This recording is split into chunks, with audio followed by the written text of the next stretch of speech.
ಹಿರಿಯಾಳಿ ಮಹಿಷಮರ್ದಿನಿ ದೇವಸ್ಥಾನದಲ್ಲಿ ಜೀರ್ಣೋದ್ಧಾರ ನಡೀತಾ ಇದೆ. ಪೌಳಿಯ ಕೆಲಸಕ್ಕೆ ಶಿಲಾನ್ಯಾಸ ಮಾಡುವಂಥ ಸಂದರ್ಭದಲ್ಲಿ ಸ್ವಾಮೀಜಿಗಳು ಮತ್ತು ಇಲ್ಲಿಯ ವ್ಯವಸ್ಥಾಪನಾ ಮಂಡಳಿಯ ಮುಂದೆ ನಾನು ಹೇಳಿದ್ದೆ, ನಾನು ಒಂದು ದಿನ ಕರಸೇವೆಗೆ ಇಲ್ಲಿ ಬರ್ತೀನಿ ಅಂತ ಹೇಳಿ. ಇವತ್ತು ಆ ಕರಸೇವೆಗೆ ಬರುವಂಥ ಒಂದು ಸುಯೋಗವನ್ನು ನನಗೆ ತಾಯಿ ಒದಗಿಸಿದ್ದಾಳೆ. ಆದಷ್ಟು ಬೇಗನೆ ಪೌಳಿಯ ಕೆಲಸ ಮುಗಿಬೇಕು ಮತ್ತು ಇದು ಮತ್ತೊಂದು ಸಾರಿ ದೇವರಿಗೆ ಸಮರ್ಪಿತ ಆಗಬೇಕು, ಇದು ನಮ್ಮ ಅಪೇಕ್ಷೆ. ಅವತ್ತಿನಿಂದ ಇವತ್ತಿನ ತನಕ ಇಲ್ಲಿ ನೂರಾರು ಜನ ಕಾರ್ಯಕರ್ತರು ಕರಸೇವಕರು ಬಂದು ದಿನ ತಮ್ಮ ಸೇವೆಯನ್ನು ಸಲ್ಲಿಸ್ತಾ ಇದ್ದಾರೆ. ಇದೊಂದು ತಾಯಿಯ ಸೇವೆ ಅಂತ ಹೇಳಿ ಮಾಡ್ತಾ ಇದ್ದಾರೆ. ನಮ್ಮ ದೇಶದ ಬಹಳಷ್ಟು ದೇವಸ್ಥಾನಗಳಲ್ಲಿ ಕರಸೇವೆಯ ಮೂಲಕನೇ ಹಲವಾರು ದೇವಸ್ಥಾನಗಳನ್ನು ನಿರ್ಮಾಣ ಮಾಡಿದಂಥ ಉದಾಹರಣೆಗಳಿದ್ದಾವೆ.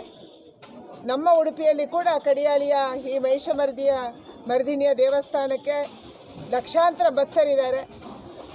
ಆ ಭಕ್ತರೆಲ್ಲರೂ ಸೇರಿ ಇವತ್ತು ಕರಸೇವೆಯ ಮೂಲಕ ಮತ್ತು ಹಲವಾರು ಜನ ಕೊಡುಗೈ ದಾನಿಗಳ ಅವರ ದಾನದ ಮೂಲಕ ಈ ದೇವಸ್ಥಾನದ ಪೌಳಿಯ ಪುನರ್ನಿರ್ಮಾಣಕ್ಕೆ ಒಂದು ಕಂಕಣವನ್ನು ತೊಟ್ಟು ಇವತ್ತು ಕೆಲಸದಲ್ಲಿ ತೊಡಗಿಸಿಕೊಂಡಿದ್ದಾರೆ.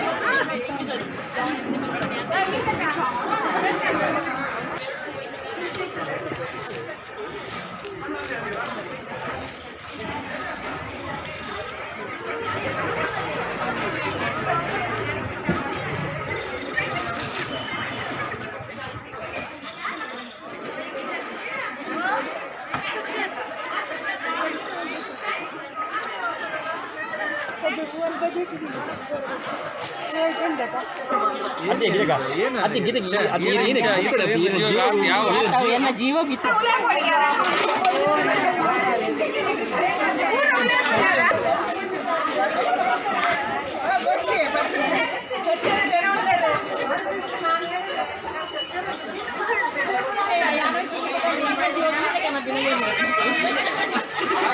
ಡೆಲ್ಲಿ ಬರ್ತೀನಿ